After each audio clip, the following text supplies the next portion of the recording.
Guys imagine waking up one day और आपको अपने सिर पे या चेहरे पे खुजली, लाली या ऐसे उठे हुए पैचेस नज़र आएं और आपके मन में ख्याल आए कि क्या ये सोराइसिस हो सकता है, कैन दिस बी सोराइसिस, और अगर हाँ तो आपका पहला कदम क्या होना चाहिए।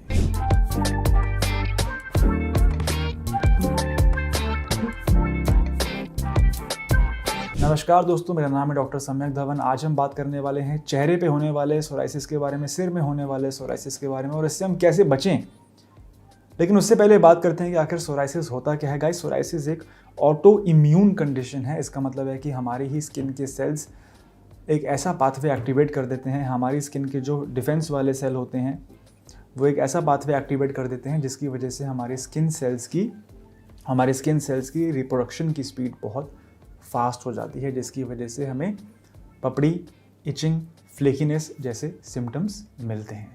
इससे पहले कि हम आगे बढ़ें, ये समझना बहुत ज़रूरी है कि सोराइसिस में होने वाले स्किन सेल्स की जो स्पीड बढ़ रही है, जो पपड़ी बन रही है, वो और आम डैंड्रफ में क्या डिफरेंस है, क्योंकि वही डिटरमाइन करेगा कि आखिर ट्रीटमेंट क्या रहेगा, वही डिटरमाइन करेगा कि आखिर प्रिवेंशन उसकी हम कैसे करेंगे। तो जब सोराइसिस में पपड़ी होती है हमारे सिर पे, तो आप नोटिस करेंगे कि अगर आप उसको छीलते हैं तो डैंड्रफ को कभी भी आप ऐसे छील नहीं सकते हैं। डैंड्रफ जो होती है वो नमक जैसे दाने होते हैं जो धीरे धीरे आपके कंधे पे गिरते हैं, जो इजीली आप उसको वाइप ऑफ कर सकते हैं। लेकिन सोराइसिस के जो पपड़ी होती है उसको आपको थोड़ा फोर्स से खींचना पड़ेगा, उसको आपको खुजली करके निकालना पड़ेगा। और जब आप निकालेंगे तो कुछ लोगों में पिन पॉइंट ब्लीडिंग का भी एक साइन रहता है, छोटा सा दानेदार खून का धब्बा भी वहाँ रहता है। इसे हम कहते हैं ऑस्पिट साइन मेडिकल भाषा में। और कभी कभी लोगों को साथ में एसोसिएटेड हेयर फॉल भी मिलता है। यदि आप ये डिफरेंशिएशन कर पाते हैं कि ये डैंड्रफ है कि ये स्कैल्प सोराइसिस है, तो ही हम आगे समझ पाएंगे कि आखिर इसका ट्रीटमेंट क्या रहेगा। स्कैल्प सोराइसिस मैंने इसलिए शुरू किया चेहरे के सोराइसिस की वीडियो में, क्योंकि मेजरली जो चेहरे पे सोराइसिस होता है वो स्कैल्प से ही आता है। ऐसा बहुत कम होता है कि ओरिजिनली सोराइसिस फेस पे ही शुरू हो। आम तौर पर ये देखा जाता है कि जो सिर की पपड़ी गिरती है वो आम तौर पे नाक के नेज़ल ब्रिज में, जिन लोगों की दाढ़ी होती है दाढ़ी में, या फिर होठों के ऊपर यहाँ पे, कान के अंदर, कान के पीछे, यहाँ पे जब वो पपड़ी गिरती है तो वहाँ पे एक्ने और इन्फ्लेमेशन और सोराइसिस के सिम्टम्स शुरू हो जाते हैं। लाली आनी शुरू हो जाती है, खुजली आनी शुरू हो जाती है। And associated with scalp psoriasis usually face psoriasis देखने को मिलता है। ऐसा बहुत ही कम होता है कि बालों में सोराइसिस नहीं है, पपड़ी नहीं झड़ रही है, सिर में खुजली नहीं है, बॉडी में बिल्कुल क्लीन है, लेकिन फेस पे सोराइसिस आ जाए, ऐसा बहुत कम होता है। यूजुअली स्कैल्प सोराइसिस के साथ एसोसिएटेड मिलता है हमें फेस सोराइसिस। इसलिए मैंने स्कैल्प सोराइसिस के बारे में ब्रीफली आपसे डिस्कस किया। तो अब बात आती है कि हमें समझ में आ चुका है कि भैया हमारे स्कैल्प सोराइसिस का और फेस पे सोराइसिस होने का कोरिलेशन है। तो आखिर हम ऐसा क्या करें जिससे कि इस चीज़ को हम अवॉइड कर सकें। नंबर 1, अगर आप लड़के हो और आपकी दाढ़ी है तो मैं चाहूँगा कि आप जो है क्लीन शेवन रहें। ऐसा करने से कॉमन सेंस है, जब आप खुजली करते भी हैं और अगर एक पपड़ी का दाना गिरता भी है तो वो आके फंसेगा नहीं आपके नाक में, आपके मूंछों में, आपके बियर्ड में। तो इसलिए क्लीन शेवन रहें ताकि सोराइसिस की जो पपड़ी है वो फंसे ना वहाँ पे। नंबर 1।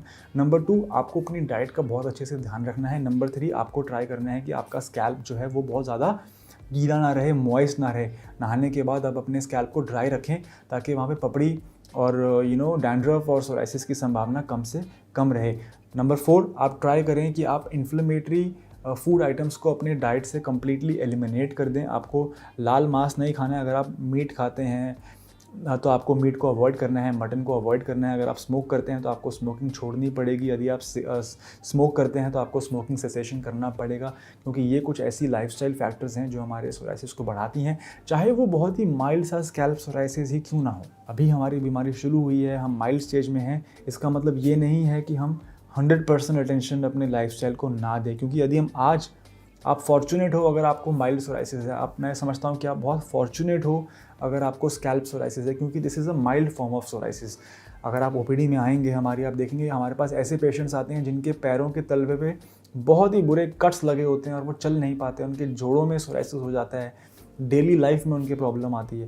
तो मैं तो समझता हूँ कि स्कैल्प सोराइसिस एक बहुत ही बेसिक, बहुत ही इनिशियल फॉर्म ऑफ सोराइसिस, और यहीं पे अगर आप इसे कंट्रोल कर लेते हैं तो हम कभी भी सोराइसिस के सीवियर स्टेजेस तक जाएंगे ही नहीं। ये बहुत ही अच्छी बात है। अगर आपको अभी सोराइसिस शुरू हुआ है थोड़ा थोड़ा लाली आने शुरू हुई है, थोड़ी थोड़ी खुजली शुरू हुई है, पहला साल है आपके सोराइसिस का, तो आपको 100% अटेंशन देनी चाहिए अपने जगह से आप इलाज करवाएं। यदि आप हमसे इलाज करवाना चाहते हैं, हमने लाखों सोराइसिस के पेशेंट्स ठीक किए हैं।